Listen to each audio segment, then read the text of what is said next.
I'm Sehaam, Cyrene, and you are here for better conversations.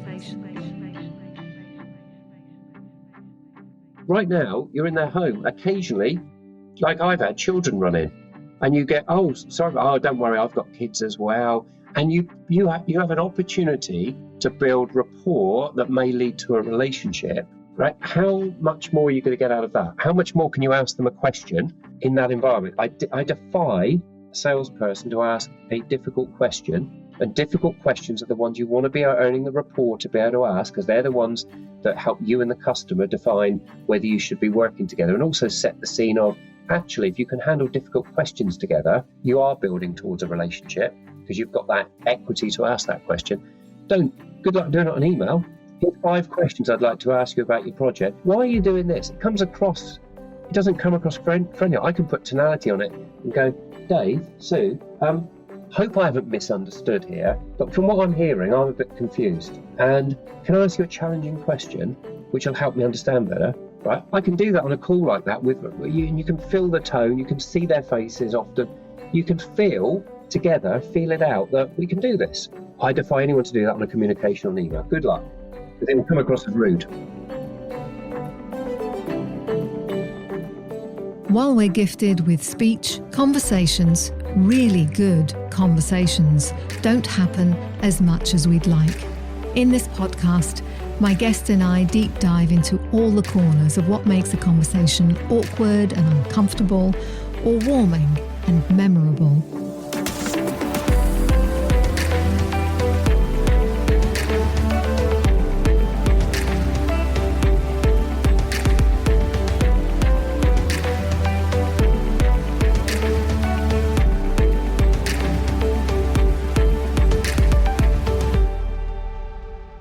My guest today is Ian Moyse. Ian is the EMEA Sales Director for Natterbox, and he sat on the boards of a number of industry bodies, including the Federation Against Software Theft, Cloud Industry Forum, and Eurocloud. And he also works as a non-exec advisor to numerous other organizations.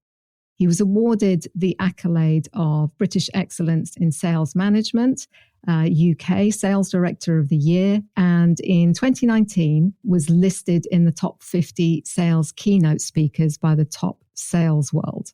Ian is also a social influencer for a growing number of leading global technology brands, and there'll be contact details in the post for this episode. I'm really looking forward to this conversation. It's going to be around sales. Welcome, Ian.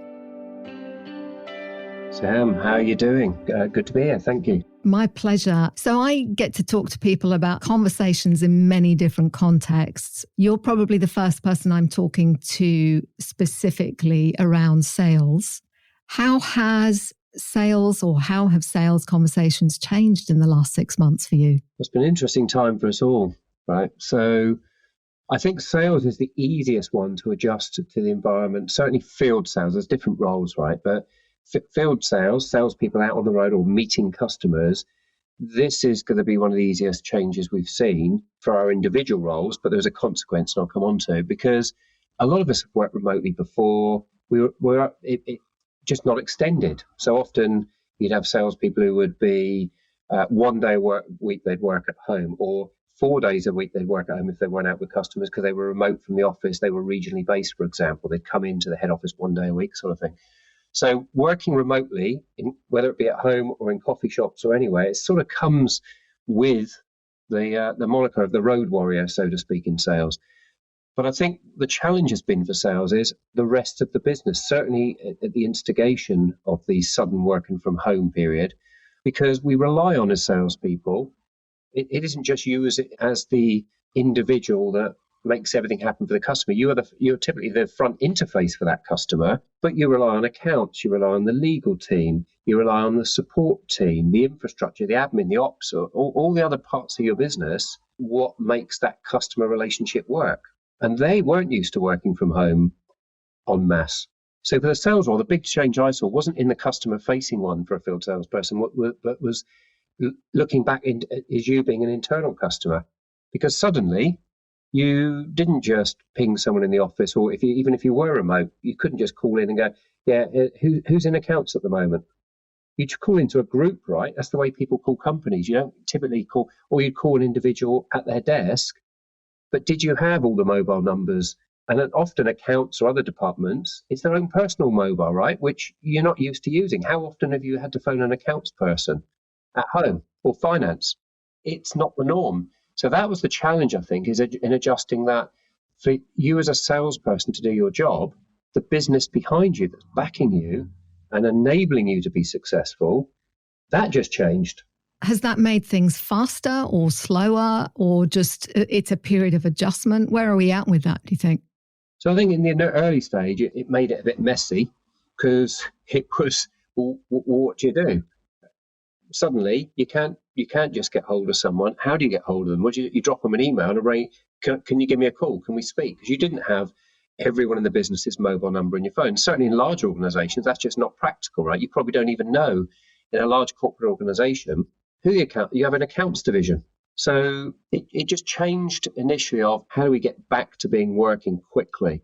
So for us, that involved more use of tools we had. We already had Slack. We spun up Google Hangouts to go with our Google suite, and suddenly figuring out, okay, how do we get everyone in these directories, and just changed how we communicated quickly.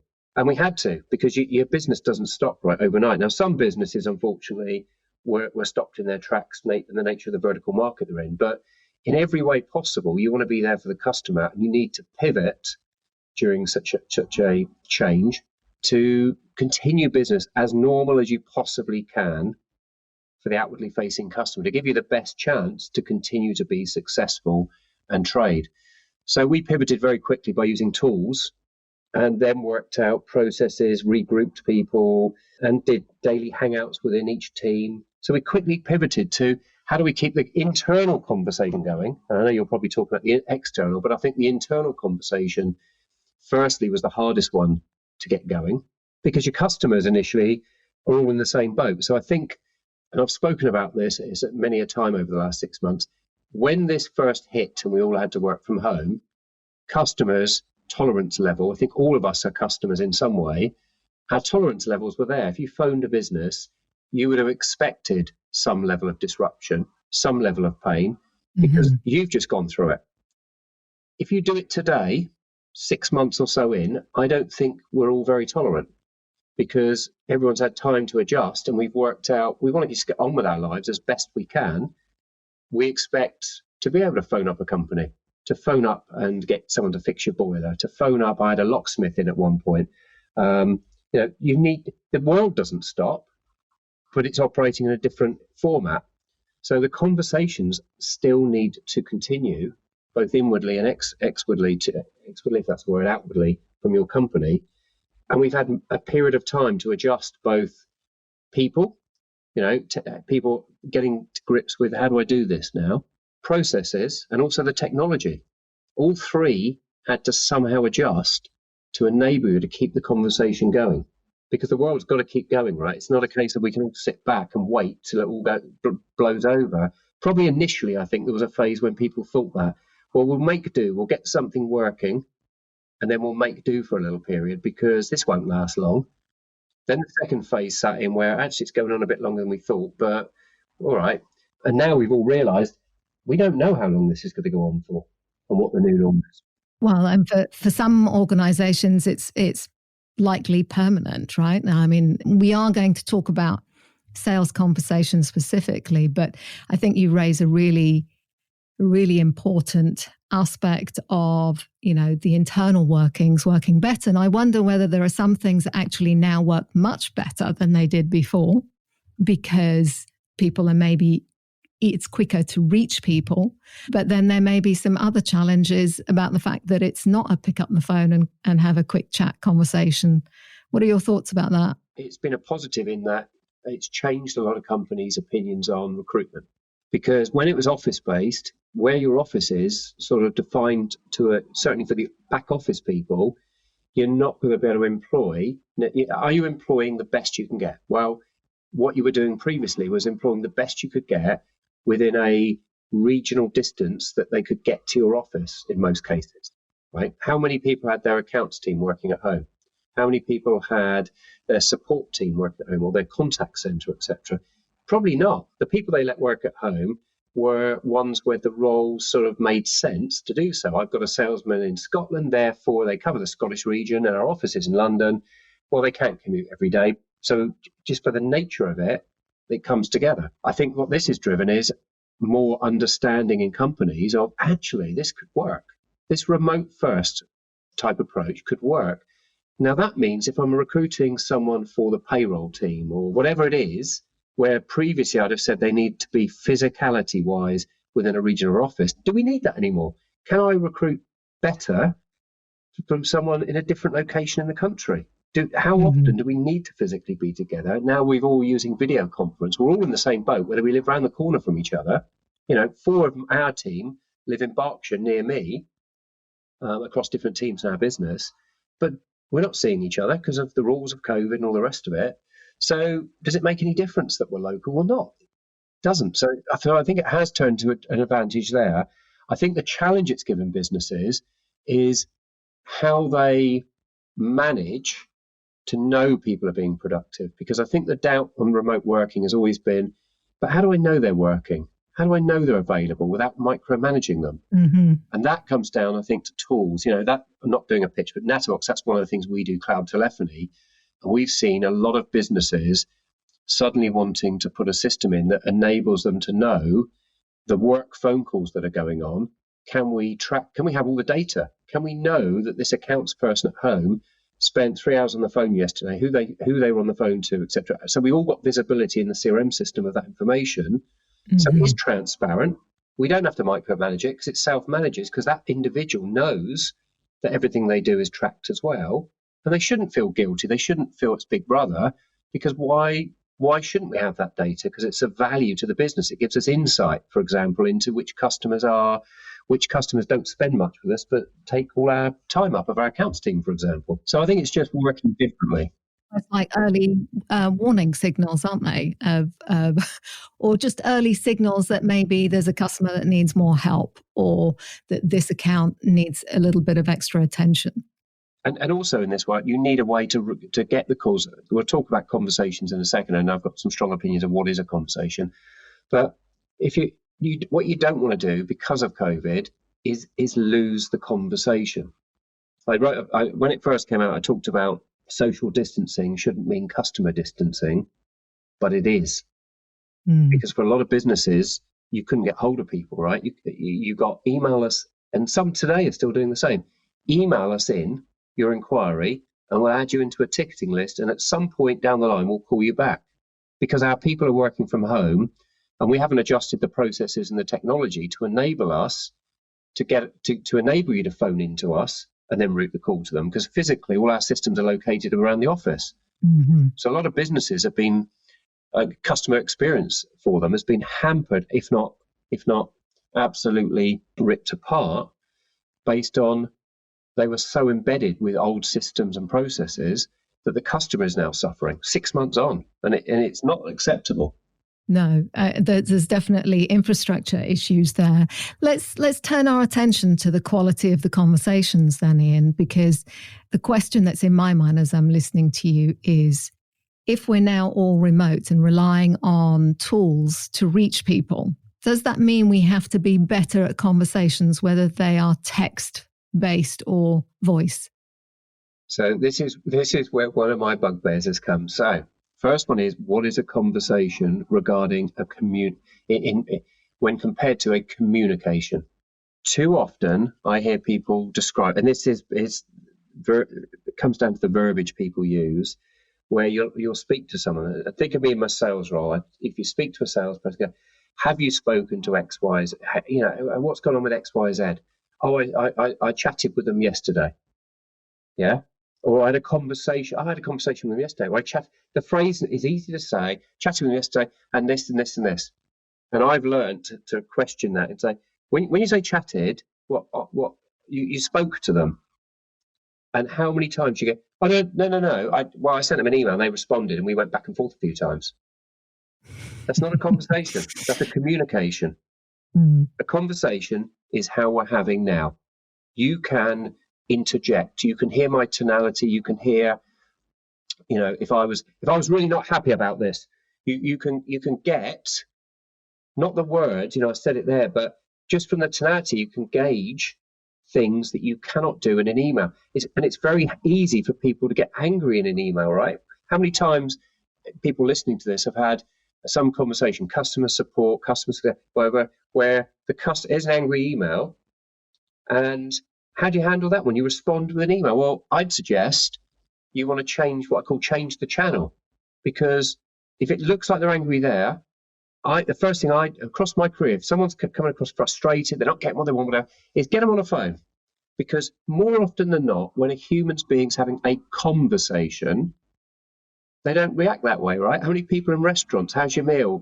Oh, it's not good. This food's horrible, right? Waiter comes up. How's your meal? Oh, it's fine. It's okay.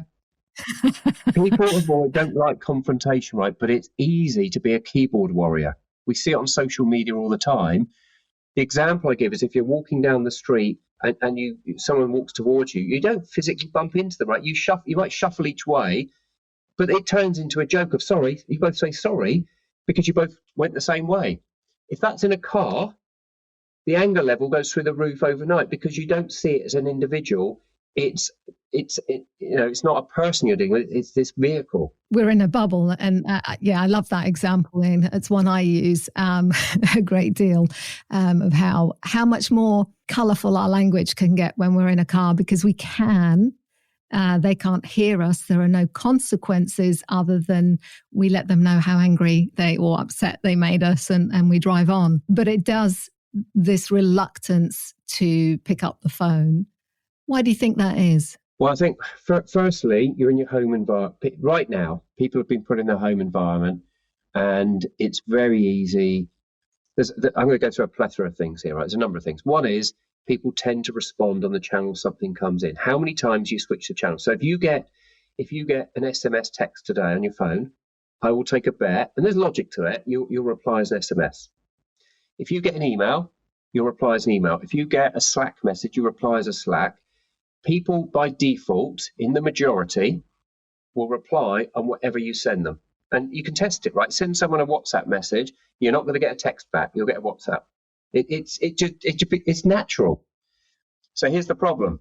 The minute you get a communication that's inbound from a customer in whatever format it's come, if it's not a phone call, the chances are you're going to respond to them in that medium. So email is a big one.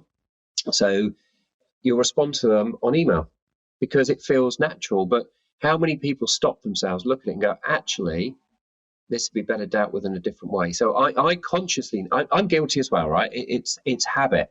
It's easy. I'm guilty. And what I do now is I consciously stop myself. And I've found myself doing it many times in the past week where there's a Slack message, there's 3 or 4 people in the group, and there's something posted, and I start to respond. And I've looked and stopped myself halfway through typing it yeah, but hang on a minute. Have I understood what they're saying correctly there in that conversation? Are they all going to understand? Are they going to understand what I'm putting back now, or am I going to have to explain it? Why don't we just spin up a quick call, guys? Spin up a quick call. I think people are reluctant to that because often people aren't there for the call. Right? You can communicate. I can send you an email, Sam, and you're in a meeting, or you're not available, and it's off my plate onto yours. But I've done my bit. Whereas if I phone you and you're not there, still on my action list, right? Or do I leave a message? Or it's not dealt with. It's wanting to get things off their plate, but it's the easy method. So there is all of the different communication methods have their place. There is nothing wrong with email. So, for example, we have a conversation. Let's say we have a conversation about commercials and how we might structure those for your budget and your time, whatever. And we that's a conversation because I could say, well, Sam, why do you need it that way? Okay, but if I could do that but not this, would that be more important on this? Right? That's a conversation. It makes sense. But at the end, I may send a communication to confirm my understanding of that conversation and the points that I think we concluded on, so that you can then confirm back, absolutely, you've captured them correctly. Email has its place. Slack has its place. All of these communications have their place at the right time.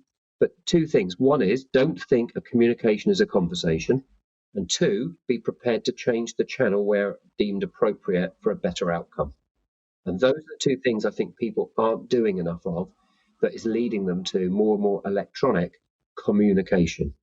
Yeah, I love that, Ian. It's stopping to think, what's the better approach here? And too often what I see certainly is an over-reliance on, I'm completely echoing what you're saying, an over-reliance on electronic forms of communicating, because that's where it started. But also knowing the limitations of the platform. The platform wasn't designed to have a complex discussion or a conversation. It was, a lot of Slack and so on are designed for quick exchange and knowledge share and information sharing, not to really nut out the details or, get the alignment or figure out what the problem is or problem solve in a really effective way that also, is efficient, because picking up the phone is more efficient sometimes, and you can resolve something much quicker than the to and fro, right, of an email exchange or a chat exchange. Yeah. Why do 10 emails when one phone conversation and one email to confirm it might be the same?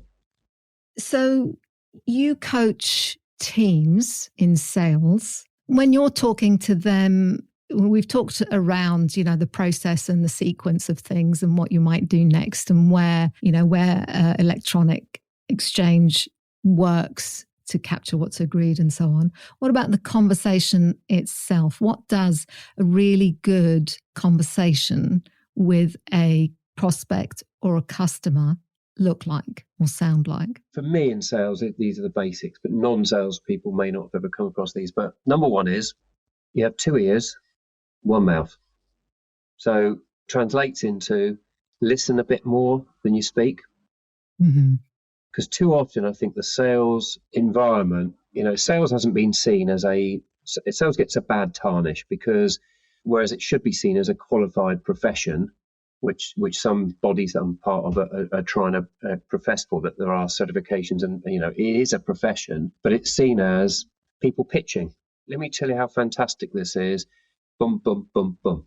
And that part of sales still exists out there, but isn't it more interesting when it's a true conversation, not someone telling you all this stuff, asking you questions? So I remember a customer, and if they listen to this, they'll know who they are, but about 6 or 7 years ago, and I always use this one because, and you'll see why, prime example, I use this in coaching, where the individual came into our office, quite a reasonable sized company, an opportunity for us, came in to meet with us on our request, because I said, well, why don't you come and meet with us? You get a better feel for us as people, rather than we just treat this as a transaction. And I think we had about 2 hours or so, and we didn't even show them our product.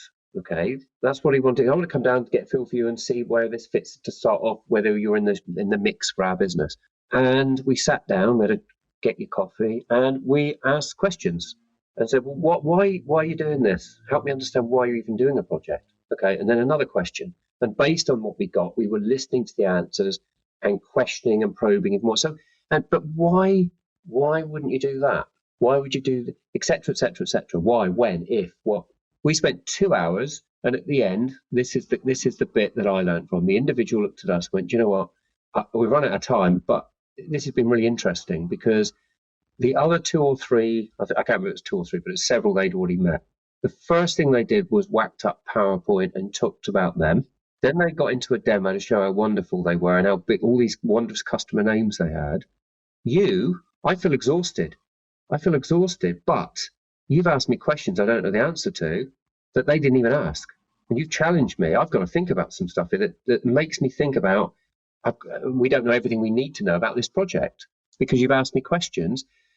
We earn rapport, I won't say a relationship, out of that meeting because of the conversation that invoked, right? Where I'd argue a lot of people go into particularly in sales, show and tell. And that's not a conversation. That is a communication yet again of here's a load of information. Now that fits in the sale at some point, but not how are you doing this morning? Great. Let me show you how great we are and why you should buy us. Well, I don't even know whether. So I position people. I don't know if we're the best solution for you, but we'd like to find out and spend some time finding out. And if we think we are, in that finding out, we'll both learn that naturally will progress along the way in the conversation, because you build rapport. It's the old people buy from people, right? Now, if you're avoiding conversations, particularly in sales, well, how are you going to build rapport? You don't build relationship. You don't build rapport over email. You can. It's not the same. You're not, and particularly now with the videos that were going on, most of us are on these video calls on Zoom, on Hangouts, on Microsoft Teams, or whatever platform. You're getting to see the individual, and more often than not, I find people have their cameras on. If you have your camera on, certainly, and I've even challenged a few people. Said, "I hope you don't mind. I can't see your camera at the moment," knowing that it looks like it's turned off. Oh yeah, I'm going to. It'd be great to see you if you're comfortable to. And most people turn it on. You're in their home. Right now, you're in their home. Occasionally, like I've had children run in, and you get, oh, sorry, oh, don't worry, I've got kids as well, and you have an opportunity to build rapport that may lead to a relationship. That you right. How much more are you going to get out of that? How much more can you ask them a question in that environment? I defy a salesperson to ask a difficult question, and difficult questions are the ones you want to be earning the rapport to be able to ask, because they're the ones that help you and the customer define whether you should be working together, and also set the scene of, actually, if you can handle difficult questions together, you are building towards a relationship, because you've got that, equity to ask that question. Good luck doing it on email. Here's 5 questions I'd like to ask you about your project. Why are you doing this? It doesn't come across friendly. I can put tonality on it and go, Dave, Sue, hope I haven't misunderstood here, but from what I'm hearing, I'm a bit confused. And can I ask you a challenging question, which will help me understand better? Right? I can do that on a call like that with you, and you can feel the tone. You can see their faces often. You can feel it out that we can do this. I defy anyone to do that on a communication on email. Good luck, because it will come across as rude. No, absolutely. It does. And I've enjoyed just listening to you there, because I've spent a bit of time working with sales teams, probably not to the extent that you have in your career, but certainly enough to have observed that there's a tendency to talk at people. And there's also a nervousness that I think goes with that sort of meeting a potential client and where to start. And it takes some comfort and confidence in yourself to be able to just relax and focus on the individual rather than getting set up and getting a PowerPoint presentation. So, that tendency to talk at people and tell them how wonderful the product is before you've got permission to talk about your product, before you've established, or you talk about rapport. To me, that's trust, right? That's you understand my problem. I can see through your line of questioning that you understand this space. And to that example that you gave, you made that guy think harder about his situation, and that's incredibly valuable for anyone, really. I work with leaders, so it's very much about how do you influence, and you can't influence if you don't have permission to talk about how great your product is. You have to build up to that. When I join a company, the first thing is you don't necessarily know the product or service, right? And when I joined this business 3.5 years ago, I didn't know telecoms. I know it's cloud and stuff, whatever, but I've been doing this a long time. And I was offering, well, I'll jump on calls here. Yeah, but there was this doubt of, yeah, but you don't know much about the stuff. So, yeah, but I know how to talk to people. I may not know the answers, but I can ask questions. Get me on a call. And if you become adept enough at handling questions, you can use those questions to get the customer talking and learn information. Come off that call, really valuable call, learning a lot. Customer feels engaged with you.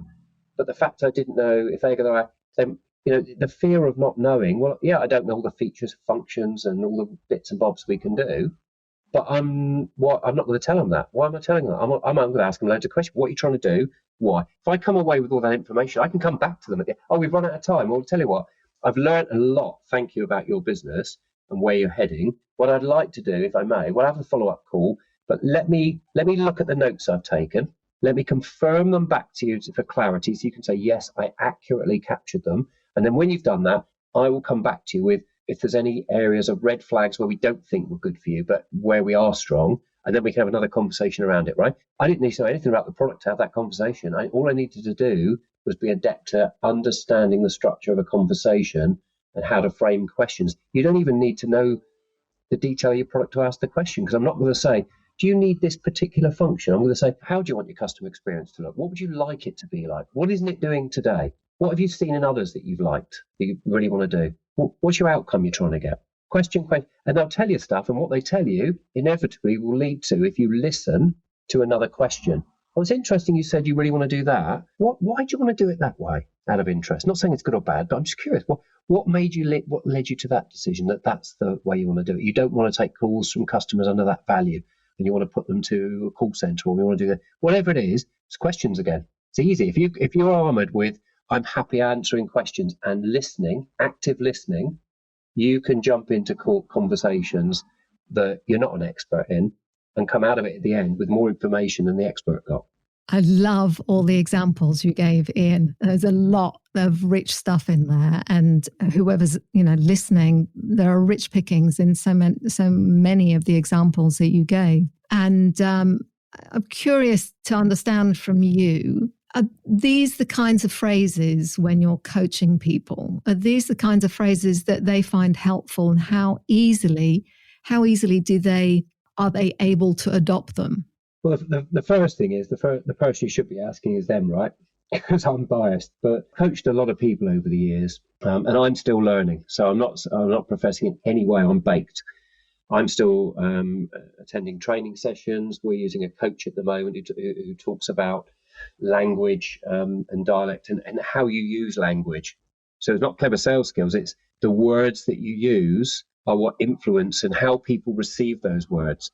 So saying a phrase in different ways can have a very different impact on whether you're managing the conversation or not. So it's down to the words you use, and that's something I'm still learning today, having gone through some of this training. We've got this ongoing coaching. So, but I think it's one good tip I'd give is, get your calls recorded so you can listen back to them, and that's for you as an individual. Because I do it and listen back, and often there's areas where I think, and it's cringy listening to your own voice, I know, right? But when you listen back and critique yourself and thinking, actually, what they just said there and the way I answered it, not good.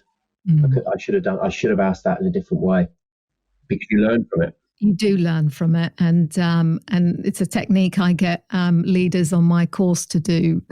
They do cringe at themselves. We all do, but it is the fastest way to learn what worked and to realize also stuff that you missed. If you are able to record both sides of the conversation, or even just in a practice role playing, that can be incredibly useful because it makes us realize, we've got the advantage of being able to listen to how somebody responded to what we just said, and whether that landed strong or whether it created a tension that didn't need to be there. That is an incredibly useful technique for sure. Let's take a quick break, and we'll be back in a couple of minutes.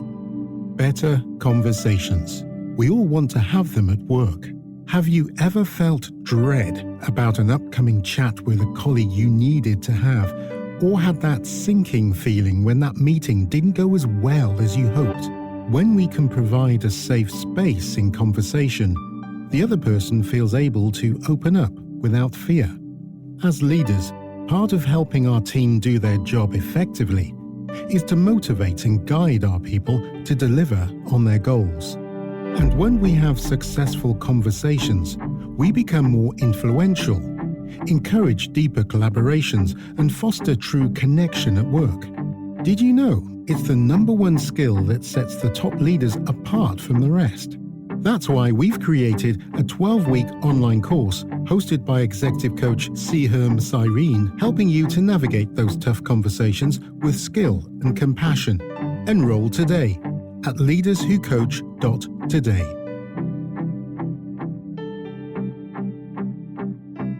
So, Ian, I'm interested in someone listening to you and how easy you are in conversation and the phrases and so on. And you clearly, show a genuine interest in the people that you're talking to, and you've got a curious mind. Who or what has influenced that style of conversation for you? I don't think there's only one individual thing, which is the cookie cutter thing to give, right? Is this individual? I observe and listen and look and learn across everything. So that comes even from, and I always say this when I'm recruiting more junior salespeople, is I'm going to learn from you, because we've all been on a different journey. I've been on my journey. I've only got the experiences I've had in the companies I've worked at, in the people I've engaged with. They've been on a different journey. So they may have witnessed or seen some technique or approach or way to handle a conversation or situation that I've just not been party of. The same as, and the big example would be, think about this. If you're a police officer and you see different disturbances and things happening, do you think a police officer is likely to have more experience in their armory of how to handle rowdy people, a crowd, someone shouting, etc., than you would have as an individual? And it's not because you couldn't do it. It's because you haven't been through the journey they've been through and had the experiences of the same ilk. Would that same police officer in a sales environment be able to handle certain conversations in the way a salesperson would? No, because we've been in different environments and different situations. So that implies that every individual has some value to add. So I look and learn and listen. So with my salespeople, if there's a difficult conversation to be had, I don't come into it with, I've got all the answers. What I come into it with is, look, I've got a load of experiences, maybe more than yours because I'm older and been doing it longer. But what do you think? What do you think? You've spoken to this individual before. This is my thoughts. And I preempt to your thing, not quite role play, but you can discuss a future conversation. Who is better to have the conversation with them? Perhaps it's bad news, we can't deliver on time. Perhaps it's something's changed, or whatever it may be, or we're trying to win the business against a competitor, and we now need to talk to the procurement team, and oh my gosh, what's going to happen? Who's the better one to have the conversation? Is it better that we multiple people on it, that someone leads, someone that it's pre-thinking it out, because there's no right and wrong answer, and you cannot know exactly how that conversation is going to go, right? You can't have the benefit of hindsight, but what you can do is plan with foresight, using experience of, okay, what do you think? What do we know? How can we best prepare? And that's one of the advisements I give to salespeople is I over prepare. So if we're coming into a conversation, I don't 5 minutes before go, right, who are we speaking to? Okay, and what's that? Great, let's jump on it. I will want to know who's going to be on the call, and what's their social profiles, so I can have a little look and see, what's their background, learn a little bit about the individuals. Oh, they've only been in that role 3 months. Well, they're going to behave a lot differently than if they've been there 15 years, right? Because they'll be thinking about, I've only been here 3 months, so they might be someone who comes in and goes, no matter what, I know it all, so I'm going to be. But it gives you some context. It also gives you some context to relate to during the conversation. They may say something which is relevant for you to say, oh, I get. So, but would you know the pro? So you don't know the process. I'm guessing that's because you may not have done many of these because you've only been there 3 months, right? Straight away, oh my gosh, they've done their research. They care. So it's little things like that. And the beauty of social media is you can do that today and find out. It's not stalking because it's out there. If people have posted information about themselves on a public internet website, there is nothing wrong with you looking at it because they put it there.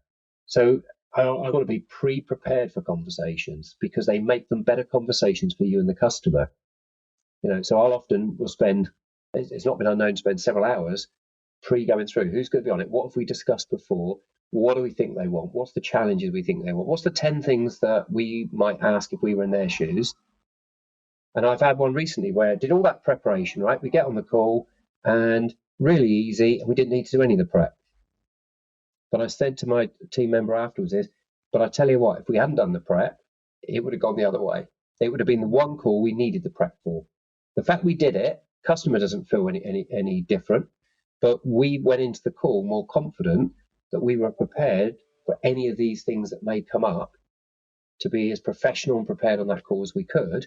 The fact that preparation wasn't needed this time, you do 10 calls, you tell me which one it's going to be needed on. You can.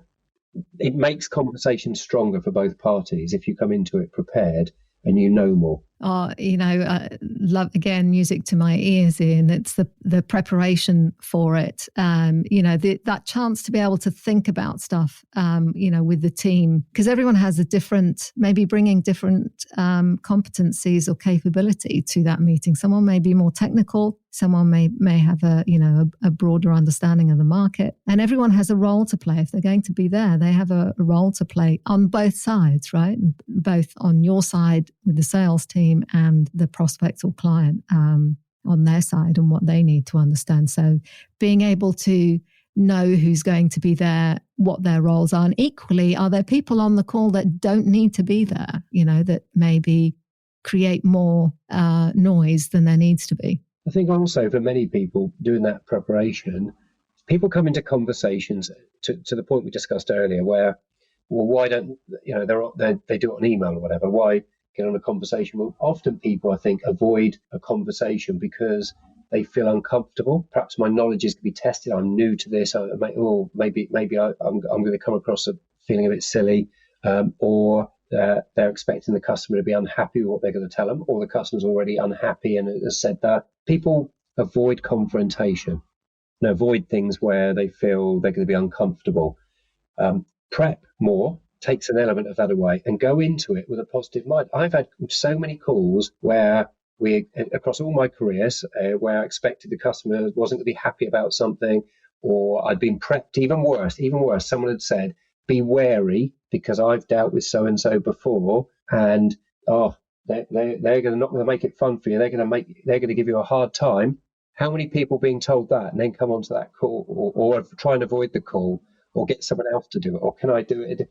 Because you don't want confrontation. How many people don't complain in restaurants or don't complain about stuff because they don't want to go up to the counter and say, actually, this isn't nice? But when you do, how many times have you found the waitress or the shopkeeper, whatever it is, throw it back in your face, say, wow, and be angry at you and shout? No. But we create, I think, barriers for ourselves often in conversation. So my advice is prepare and go into it with a positive outcome, thinking this isn't going to be bad. Because I've had several recently which were expected to be negative, and I've come off afterwards, debriefed with the individuals our end and said, so that was good, wasn't it? What a positive call. Because the individuals at the other end, guess what? They weren't the sort either in person to shout and boom. They said, look, we're not happy with X, Y, Z. Great. I appreciate that and I understand why. Let's work together to fix this. And then they worked with us and we all ended up, and next call, you end up having a smile about it, right? Because you fix it, and you know what? Bad things happen. It doesn't matter how good you are, as a business, as individuals, mistakes happen. Things fall through the cracks in the best of companies with the highest net promoter scores on the planet. It happens. It's how you deal with it. And my advice is deal with it in a human way, in a conversation up front, not electronically where you're hiding behind something, because that does more damage than facing up to it. Do not be afraid of if you are in the wrong. Firstly, I would like to apologize that this is not how our customer experience normally goes, and we feel we have let you down here and we want to fix it. And we want to have you as a really happy customer looking back on this together, saying that, that wasn't the norm and we want to prove that to you. But to have the opportunity to prove that, I do ask that we work together on this. That's all I ask. Will you give me that opportunity? Now, as opposed to an email, perhaps being defensive, or which one's going to get the best reaction out of a prospective or an existing customer? Absolutely. And there's richness, don't you find, Ian, when you've actually explored and solved the problem and you've gone into the weeds of it and figured out a way forward, that actually on the other side of that is a deeper relationship and a deeper connection with that person.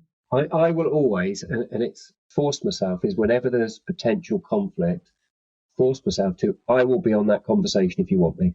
Because what's the worst that's going to happen, right? You're not going to lose a leg. You're not going to come out of it in hospital, right? So the worst that's going to happen, maybe you come out of it, you don't get a good result out of it, but you're not in a good place anyway. If you think you're not in a good place going into it, it can only get better.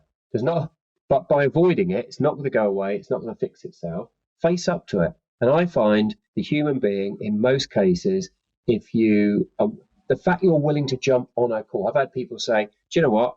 I'm really glad you've taken the time to jump on here, because I thought you were going to avoid this, but I'm just the fact you've done it, regardless of the conversation, just the fact you've stumped up and said, I will have a conversation with you. You complained on email. Can we jump on a conversation, please?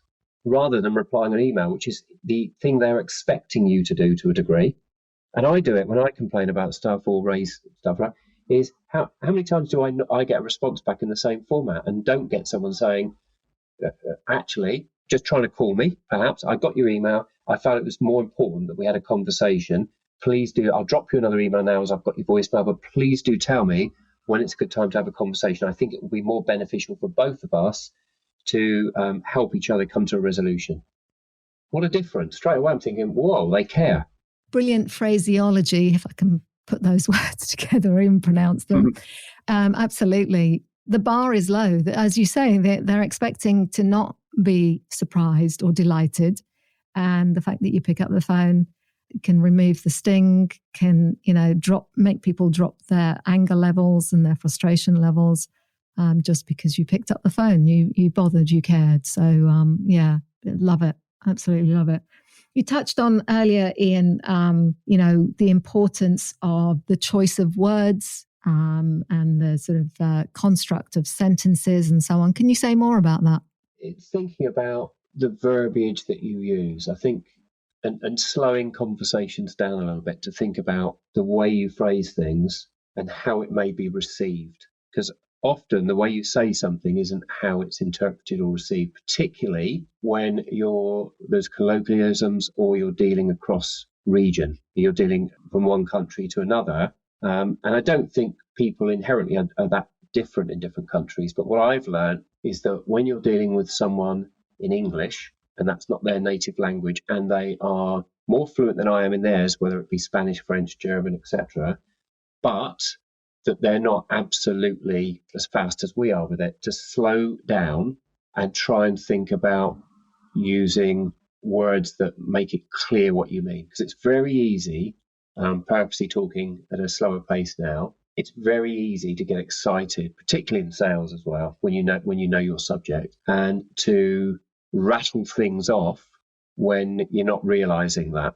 Now, a hint I'd give there, here's an easy one. In today's world that we're in, right, so you may be on a call with a customer. There may be multiple of you at each end. And if people aren't doing this, here's a clue. You can help each other, because when you're speaking, actively listening or judging the facial expression or body language of others is more difficult, because your brain is thinking, what am I saying and what am I going to say next?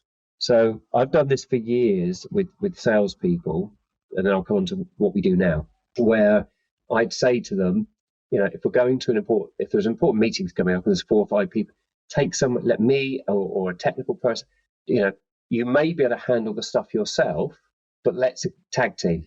And the reason for that is, and I've watched this, particularly if people are demonstrating or showing something, where you're demonstrating, because your brain is thinking, having to concentrate more. Unless it's absolute muscle memory in what you're showing the customer or demonstrating, your brain is thinking about what you're doing and is less observant of what's going on. So I've sat next to a salesperson before, and there's no fault of the salesperson here, where they've said something and they're showing and they're clicking on this, and there's a whole thing going on, and my brain's not tied into that.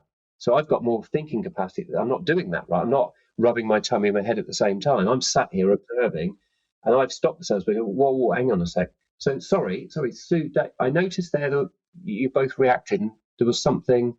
Was that good or bad at what we just said or showed? The salesperson didn't even notice the reaction, but I noticed something. I can act as that, like tag team and wrestling, right? I'm on the side. I can, or it's your caddy on golf, right? I don't play golf, but they can actually. Can I just step in there and advise? You might want to think about this here, because you're too close to what's going on. Second set of eyes. That's another reason sometimes, just to bring someone along, can observe something. And I've stopped the discussion and said, "What was it? Well, we weren't." It worries us about that. Really? Okay, what? We've now got a different conversation going on that we'd have missed. Well, why? What worried you about that? Okay. No. So I think we've crossed purposes. You've misunderstood what. Right, let's step back. Let's go back then and show that again and explain why. I think I know what you're thinking, but that's not what that was doing. So I've picked up on a misunderstanding through observation that the person speaking totally missed. No fault of theirs, but it's so. Now, move it to what we're doing today. We're on Zoom calls, right, all the time, or Google calls or whatever. And often, this is something I've spoken about on a number of panels and whatever, that I don't think people have twigged to. So in a meeting, you go and meet a customer, there's 4 of them, 2 of you, 3 of you, whatever, in a meeting room. But now we're doing it online. It's not that different, right? There is a totally different psychological aspect going on. So 5 faces of the customer on a screen online, 5 faces in a room. Firstly, doing what you're doing is going to be more stressful because you're observing 2D faces. Your brain is having to work harder. That's why you come off these calls in a day tired. I couldn't figure it out when this was started. And then I did some reading on this, and the penny dropped when I read something, because your brain, to interpret that 2D face, is working harder than if they're sat in front of you to do the same thing, but you don't consciously know it's happening. That's why you feel stressed at the end of the day and tired, even though you haven't driven anywhere and had to park and everything. Why do I feel so tired? I've sat in my chair all day. The second bit is it's more difficult to feel what's going on, because when you've got people in a room, you glance around, you'll glance out the window, they'll react to each other, they'll look at each other, okay? They'll whisper to each other. Did you think? You'll see interactions between them. You'll get more clues in that 3D environment and that world, and your brain can handle it more looking around the room with peripheral vision. You can, and just a little bit of a look, you get it.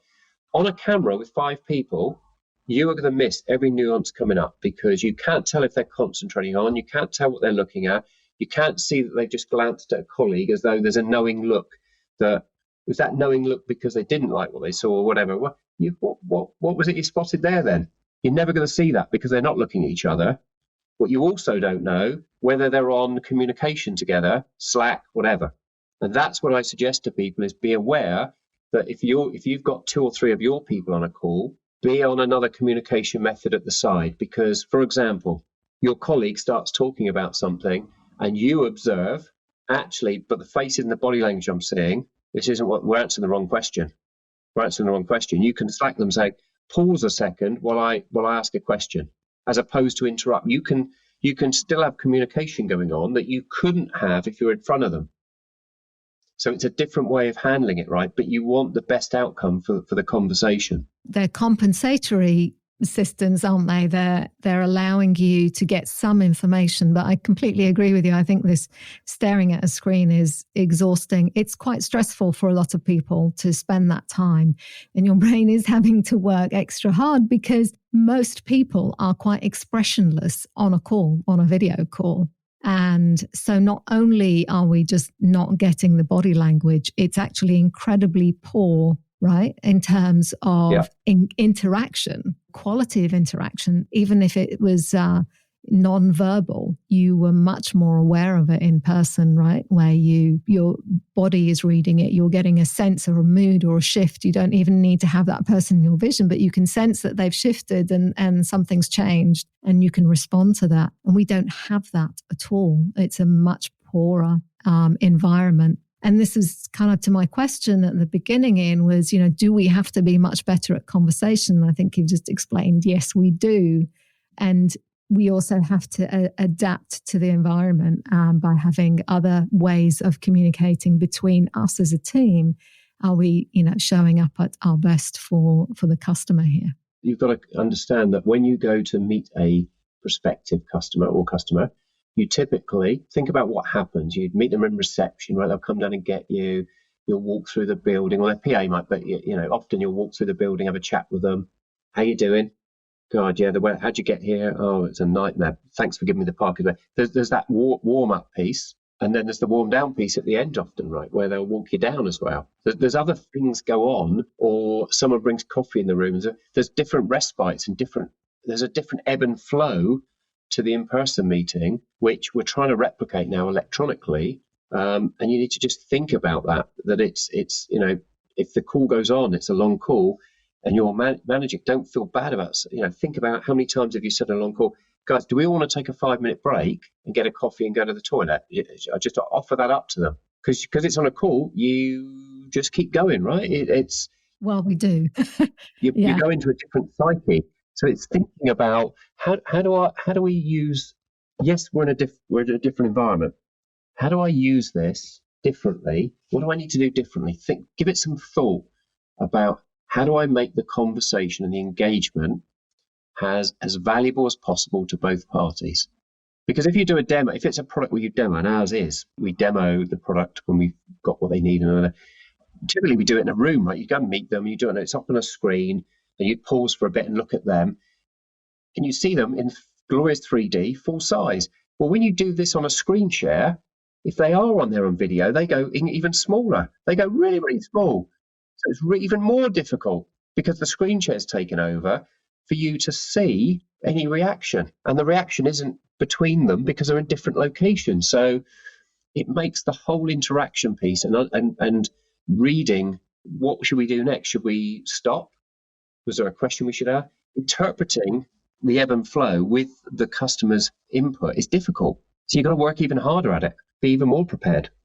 For sure. And I think we've still got a long way to go in terms of our meetings and doing remote meetings and the protocol around that and developing ways where we can do that. And sometimes meetings need to be shorter and, less content shared perhaps in the meeting.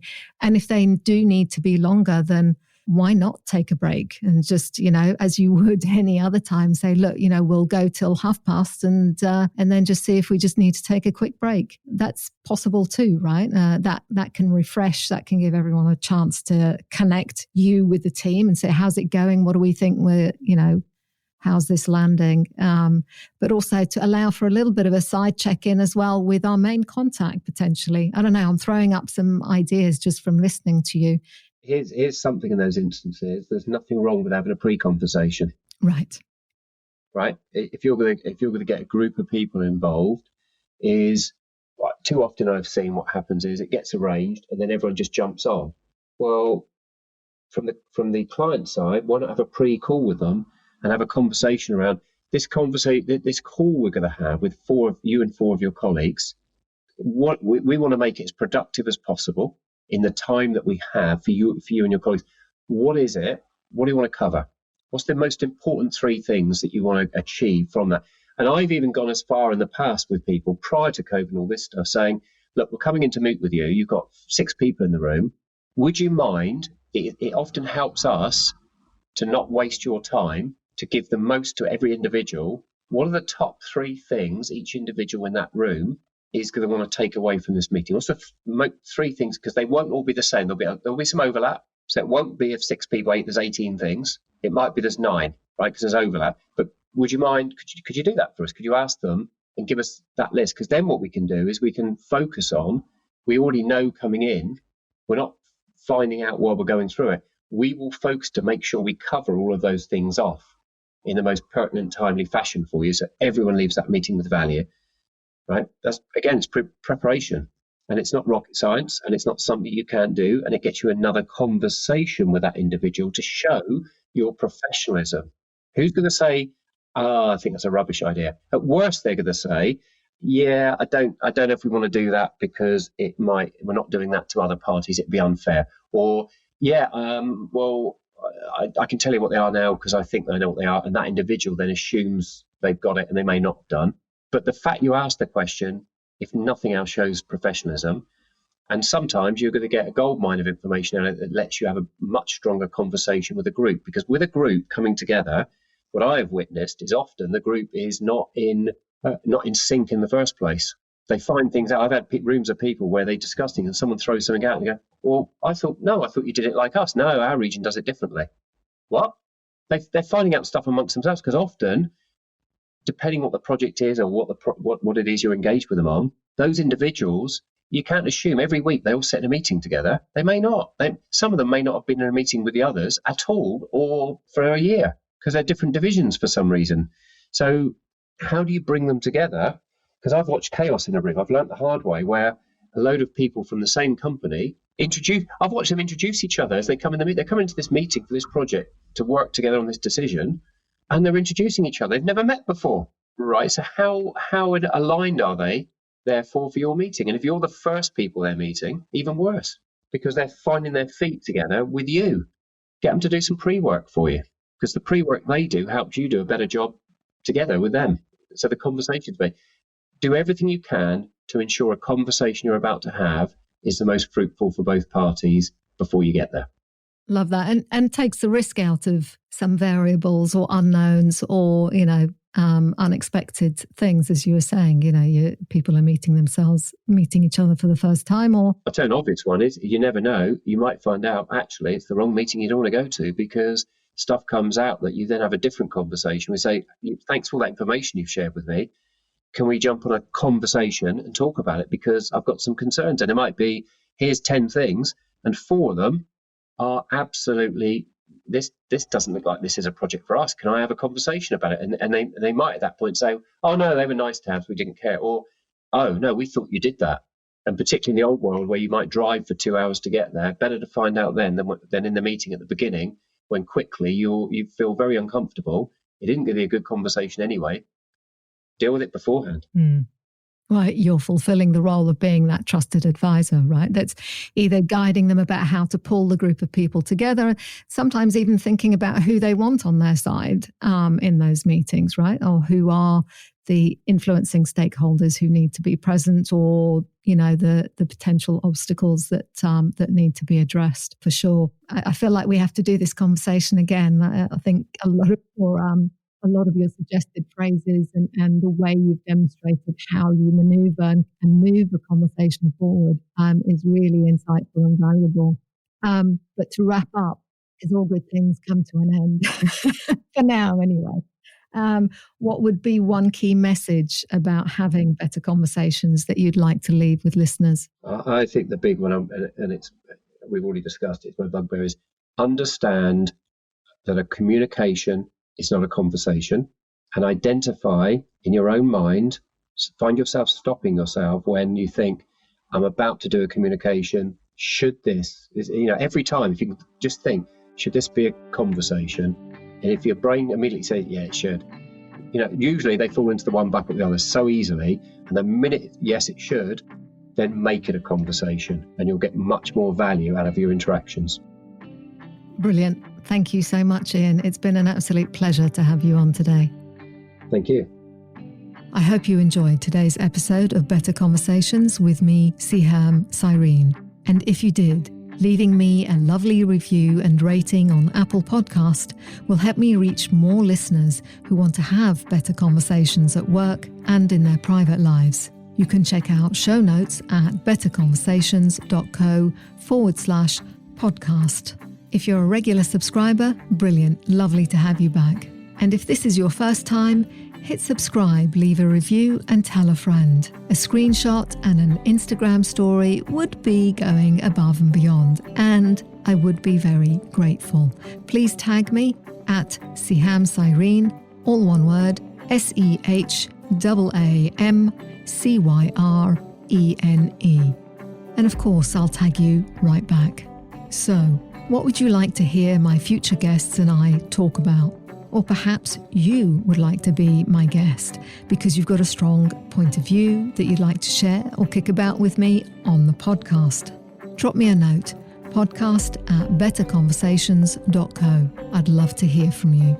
And if you are a leader who knows you could achieve so much more in your career and be way more influential by having better conversations and stronger relationships, then do consider enrolling for my 12-week online course, Leaders Who Coach.